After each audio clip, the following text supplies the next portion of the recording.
UFC 274 betting and Draftkings show. It's going down this Saturday in Phoenix, Arizona. I'm Jon Kelly. Let's hear the picks. Up first, we have Fernie Garcia, the -150 favorite. The comeback on Journey Newsom is +130. And Fernie Garcia, you may recognize that name because he fought on Dana White Contender Series this last season. He won by first round knockout. Funny story though, I actually bet against him on Dana White Contender Series. I do not rate this guy very highly whatsoever. I bet Joshua Weems in that fight, who came in with a pretty solid game plan, looked good early, and then kind of just got clipped and wilted away. But my priors on him were pretty low, and he is a fade for me moving forward. I have a lot of things that I don't really like about Fernie Garcia. For starters, he's low volume on the feet, so while he does have punching power, he typically doesn't put a lot of volume out there, and he always seems to have to reset after every punching combination that he has to throw. So against somebody that does have decent counter striking, that's not going to give him that leeway to reset his feet and get back to the center, they're going to take advantage of that. Now, he does have a little bit of a wrestling base as well. He will mix in some takedowns here, but overall, his striking defense is very poor. You know, he's very heavy on his lead leg. He's susceptible to leg kicks. We saw it just a little bit in that Joshua Weems fight,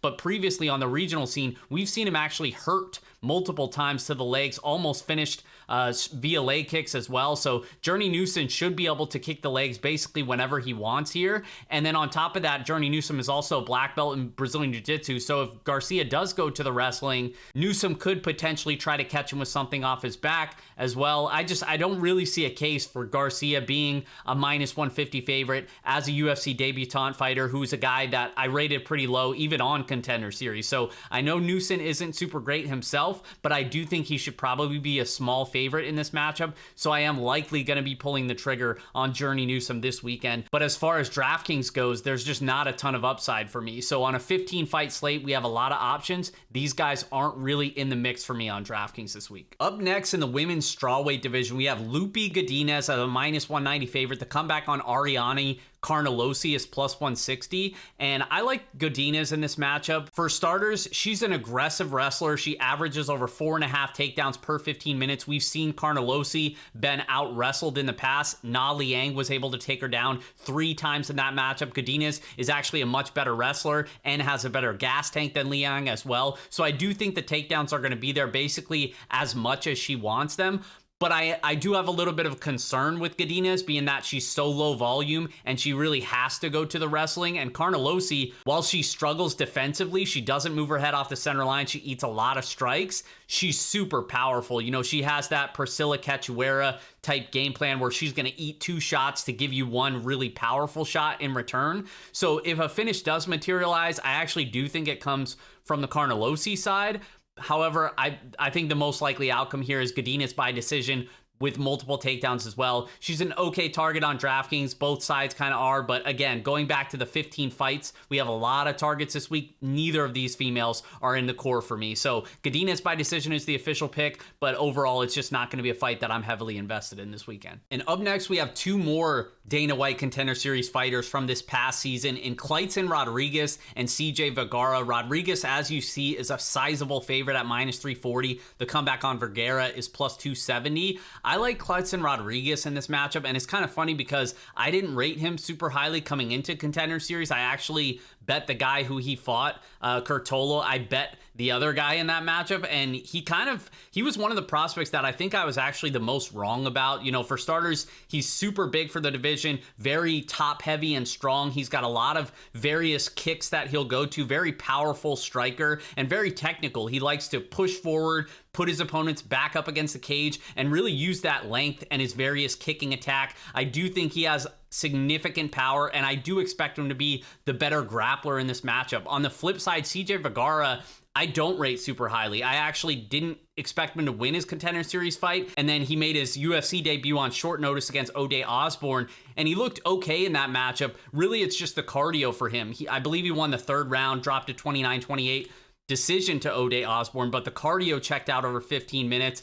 And I think that's really his only advantage in this matchup against Rodriguez, who I do expect to be the more powerful striker of the two and just the more diverse striker. Vergara comes from a boxing background. He's basically a one-dimensional kind of power boxer. 6 of his 9 wins have come by knockout, but outside of that, he really just doesn't have a lot. Not much in terms of the wrestling. His defensive grappling is pretty poor. He has been submitted, doesn't really have much in that aspect. So if Rodriguez just kind of pressures him, keeps him on the back foot, banks the first 2 rounds, then he can kind of cruise in the third, because I do expect Vergara's best round to be that third round if it lasts 15 minutes. But I think Rodriguez is going to be the one doing enough to get his hands raised and potentially hurt Vergara. Like, Vergara has never been knocked out in his career, but he went life or death with Jacob Silva on the regional scene. He was dropped multiple times in that fight. He was actually flash knocked out in that fight as well. And then he had other fights on the regional scene that were pretty sketchy as well. So it's not like he's impossible to get out of there. And Rodriguez is super powerful. So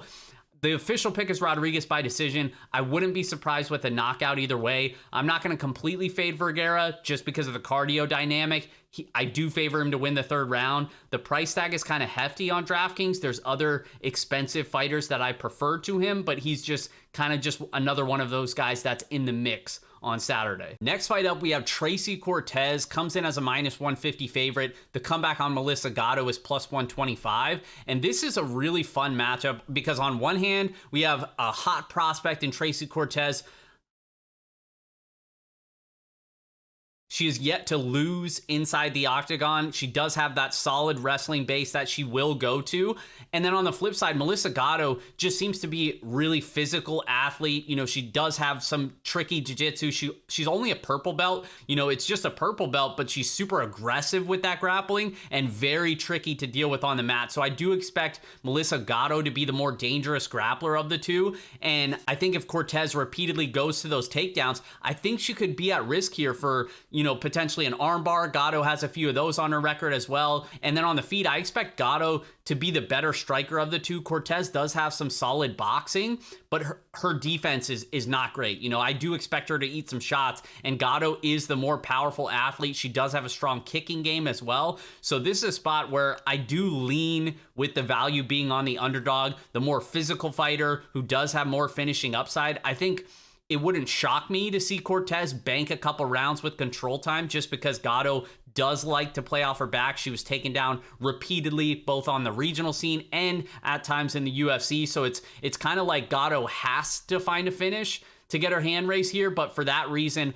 I lean towards her on DraftKings just because I think she has more upside. So that's going to be my lean, is more exposure to the underdog in Gatto and hope that she finds a finish on Saturday. And I don't mind the submission prop at +400 I saw. So we'll wait and see if FanDuel releases something better, but maybe a submission prop or inside the distance look for Melissa Gatto, who it seems like the market is kind of agreeing that Cortez probably opened as too big of a favorite in this matchup. And this next fight, I don't want to spend a lot of time on just because I think it's pretty straightforward. We have Andre Fiallo, -310 favorite, Cameron Van Camp on the comeback at +240. And the reason why I say it's pretty straightforward is because I don't necessarily think Van Camp belongs in the UFC. He's basically one of those lower level submission or bust type of fighters. And in terms of the striking, his defense is very poor. He does eat some shots. And against a guy who's super powerful, 12 out of his 15 wins have come by knockout on the Fiallo side, who we just saw, by the way, 3 weeks ago, knock out Miguel Baeza.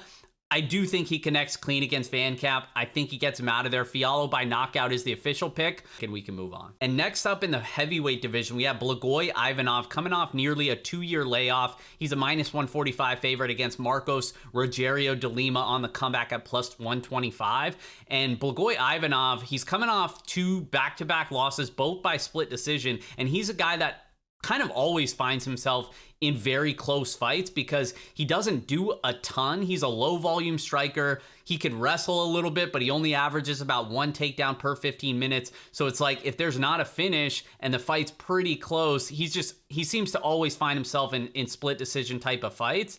But I do favor him in this matchup over de Lima, who's basically over the course of his career, he's basically been a early finish guy or bust. He has a ton of power early in the fights, but the cardio tends to fade as the fight goes on. So when you have that type of fighter against Ivanov, who's historically one of the toughest guys in the division, one of the most difficult guys to get out of there, who's never been knocked out in his career, I just really struggle to see a path for De Lima here. I don't think he knocks him out, and I do think that cardio is going to play into a factor, so I expect Ivanov to take over as the fight goes on. So I expect Ivanov to get his hand raised here. Ivanov by decision is the official pick, but in terms of DraftKings, neither guy really has a ton of upside. I guess you can say De Lima in a victory is probably a round one finish, but again, I just go back to the durability of Ivanov, who basically nobody has been able to get out of there, and he's fought some absolute killers. So I trust his durability unless he's just completely fallen off a cliff in the last 2 years. So Ivanov by decision, and I won't have much exposure to each sides on DraftKings. And next up in the flyweight division, we have Brandon Raw Dog Royval going up against Matt Schnell, and it's no secret, Royval's basically everybody's favorite fighter. He's just must-watch TV anytime he's inside the octagon because he brings that ultra-aggressive pace. He's never in a boring fight because we know he's going to push forward. He's just always doing something, whether it's the leg kicks, the punches, the grappling, the flying arm bars. He's basically got so many submissions off his back that you're just always in danger. You can never rest against this guy. And against Matt Schnell, I think if this were going to be a technical striking match at range over 15 minutes, then Schnell would have a pretty decent chance here. You know, he's the more technical striker. He's got a decent jab, and Royval tends to fight with his hands down a lot. But that's just not the way Royval fights. He's not going to fight a technical game plan here. He's going to be moving forward, pressuring Matt Schnell. He's not going to allow Matt Schnell to just sit on the outside and jab him for 15 minutes. I expect Royval to pressure him, to have success with his kicking attack, and to go to that grappling. On the flip side, Schnell has only landed 2 takedowns across 9 UFC fights, so I don't think he's going to be trying to take Royval down here, and I favor Royval when it goes to the mat. So I think Royval basically has him covered almost everywhere outside of just the pure striking, which I think Royval's pace can kind of negate a lot of that technicality on the Schnell side. So I really like Brandon Royval in this spot. I do think he gets his hand raised. The pick is going to be Royval by submission because I do expect him to go to the grappling, and I think he has opportunities on the mat to get Schnell out of there. But the problem is on DraftKings, if he does not find a finish here, I actually think this fight scores relatively low. So this isn't going to be a huge target for me. I am going to have some shares of Royval, but he's just not going to be a core play for me because, like I said, if we don't find that finish, I think both of these guys probably bust relative to their price on DraftKings. And up next, we have Norma Dumont, the -220 favorite against Macy Chiasson on the comeback at +180. And this is a fight that I don't have a ton of interest in on either side. You see Norma Dumont priced as a pretty sizable favorite, and it kind of gives you a little bit of reason for concern, especially against Macy Chiasson, who is going to be the bigger fighter. Chiasson's 4 inches taller. She's going to have a 5-inch reach advantage, and both of these fighters kind of look to do the same thing. Norma Dumont does have power in her hands, but she typically doesn't throw a lot of volume. She's going to look to cage push.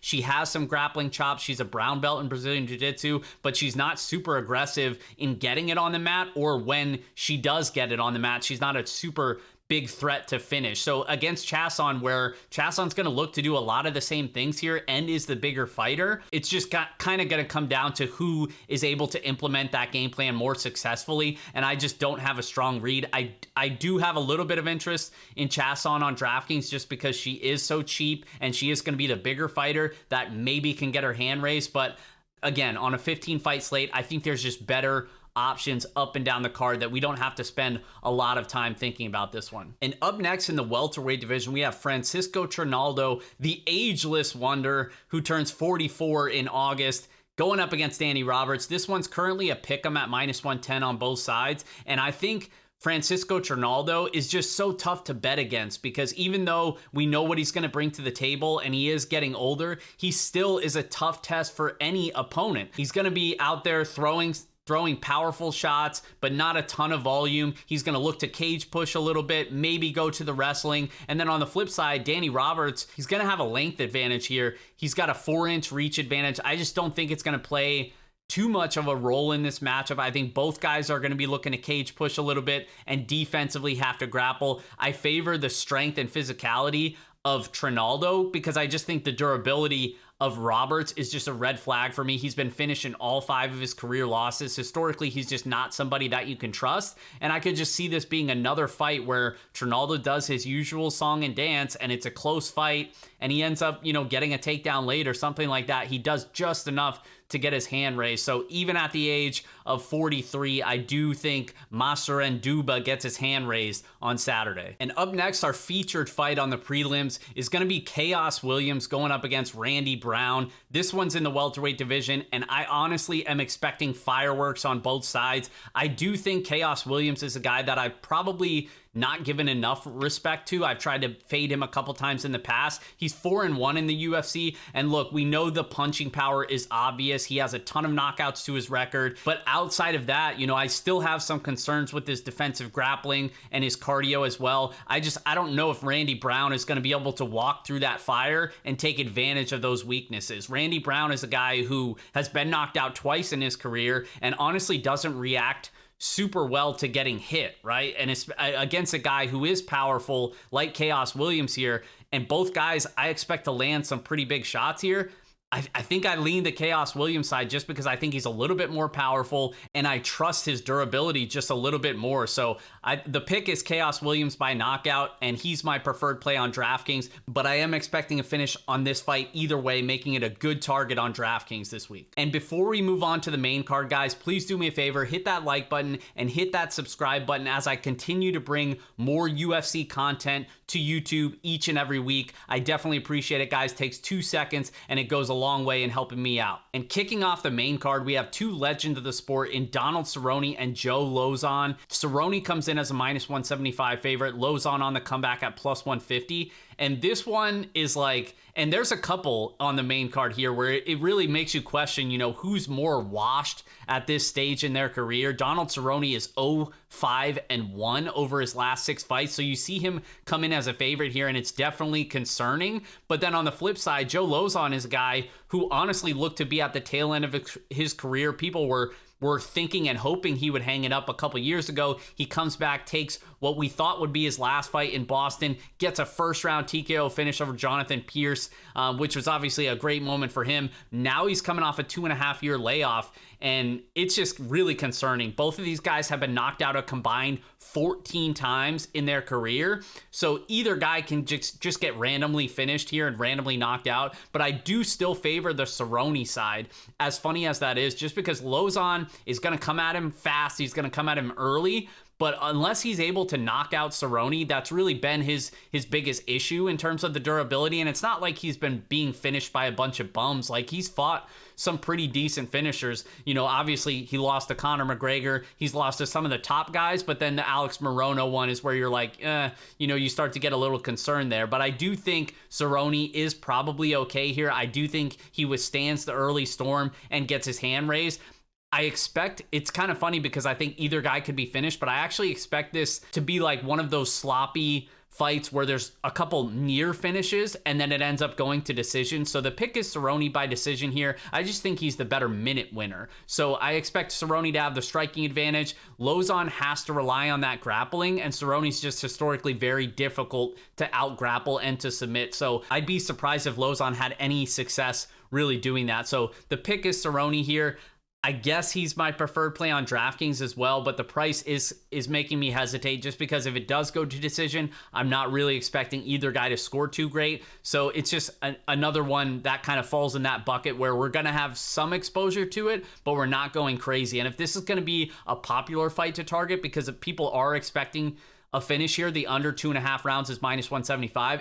If this is going to be a super popular fight to target, I'm going to look to be underweight relative to the field this week. And speaking of washed, our next fight is Ovince St. Preux going up against Shogun Rua. St. Preux comes in as a big favorite, -235. The comeback on Shogun Rua is +190. And this is one where I can't put my money on either of these guys, right? Like, I expect St. Preux to probably win by knockout, just like he did the first time they fought in 2014. But, it's just a spot where I just do not put any sort of confidence on either side. Shogun Rua clearly should be the better wrestler in this matchup, but I doubt he's going to have much success doing that against the bigger St. Preux. And I do think the durability is just a major concern. I'm concerned with both sides' durability. Ovince St. Preux is coming off back-to-back losses.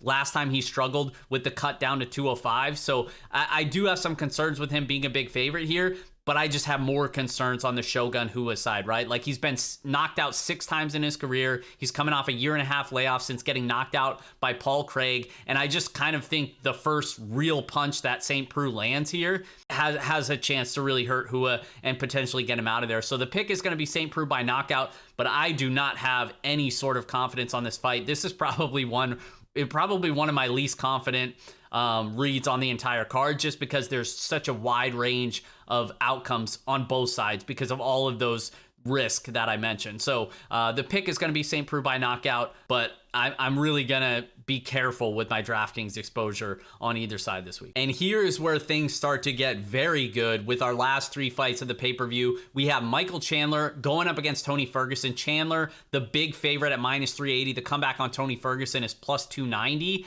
And this one, I'm expecting Chandler to get his hand raised here. Chandler is very powerful. 10 of his 22 wins have come by knockout. He's got 3 in a row that have come inside the first round. But he's going up against Tony Ferguson, who we know, historically speaking, has been one of the most durable fighters on the UFC roster. He was knocked out by Justin Gaethje, but that was basically after taking like an absurd amount of damage to the brain for about 22 minutes or however long it did last. So I'm not really questioning the durability of Tony Ferguson here. I'm just questioning the skill set at this stage in his career, because I do think Chandler is going to be the more powerful striker. I expect him to pressure Tony early and go to that wrestling base. You know, people forget he comes from a high-level wrestling background. We have seen Tony Ferguson, the fall from grace has been drastic. After the knockout by Justin Gaethje, he was completely dominated and out-grappled by Charles Oliveira, and then he was completely dominated and out-grappled by Beneil Dariush. So if you're going to tell me that Michael Chandler is not going to use his wrestling path to victory here, I would say he'd have to be completely brain dead not to implement that game plan, because I do think that is so clear that he can land multiple takedowns here and just take some of the gas out of Tony Ferguson, who basically, I think that's probably Tony's, one of his only advantages here is his cardio. We know he's going to be willing to fight a hard 15 minutes. He is going to be the longer fighter with a 5-inch reach advantage. I just don't trust the game plan. You know, he reminds me of when we started to really see the decline in Diego Sanchez's game. That's kind of where we're at with Tony Ferguson. So I just don't put any sort of faith in him. Whereas on the flip side, Chandler, we know he's super durable as well.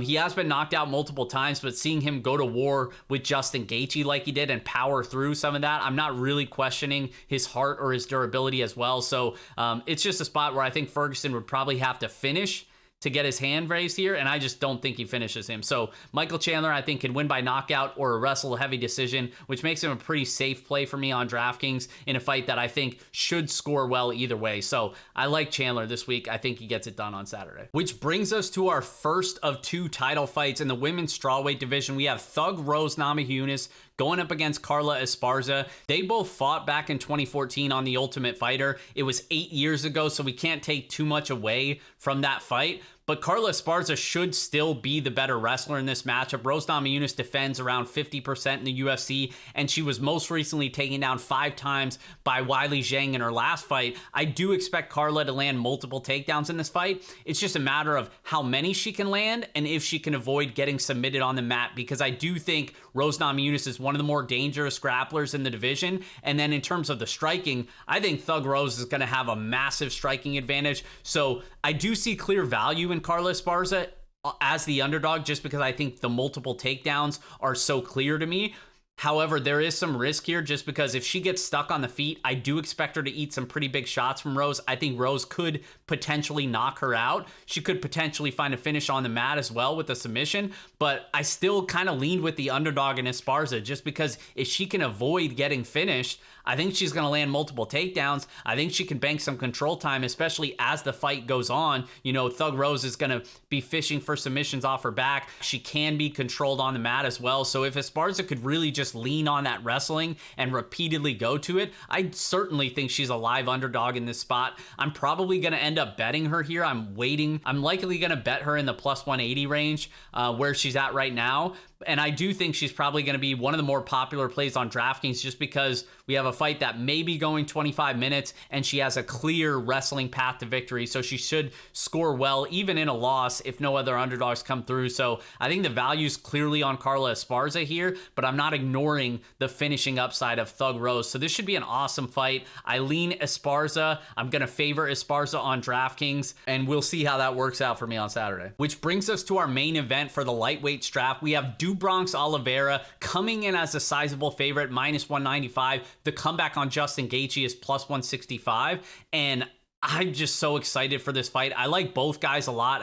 You know, Justin Gaethje, one of my favorite fighters, and you can't ignore how fun Charles Oliveira is. He owns the most finishes on the UFC roster, the most submission victories in UFC history. So he's a guy that's never really in a boring fight. And then on the flip side, Justin Gaethje is almost always in fight of the year scraps. So this is one that I'm not expecting it to disappoint whatsoever. It's just kind of a good under look, in my opinion. I bet the under 2.5 rounds at minus 152 on FanDuel, just because I think both guys' strengths basically play into the other fighter's weaknesses in a sense, because Justin Gaethje, we know what he's going to bring to the table. He's willing to walk through fire. He's going to bring a firefight to you, the nasty leg kicks, which I think he's going to have a lot of success with in this matchup. And then he's just going to keep coming at you until he gets you out of there. And then on the flip side, Charles Oliveira, he may only need one takedown here, one back take to be able to submit Justin Gaethje. So it's like we saw Justin Gaethje get submitted by Khabib basically the second he got taken down. I don't think the takedown will be quite as easy for Oliveira,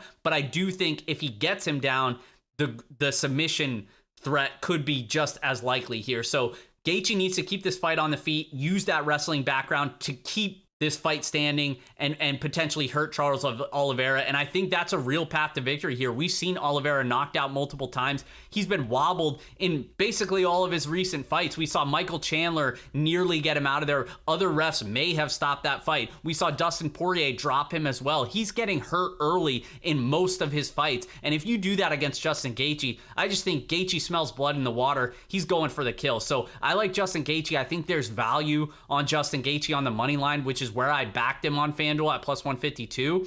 I just think Justin Gaethje is a live dog here. I'm almost never betting against Gaethje when he's a big underdog in a matchup where he's going against somebody that we've seen hurt multiple times and that can be clipped on the feet.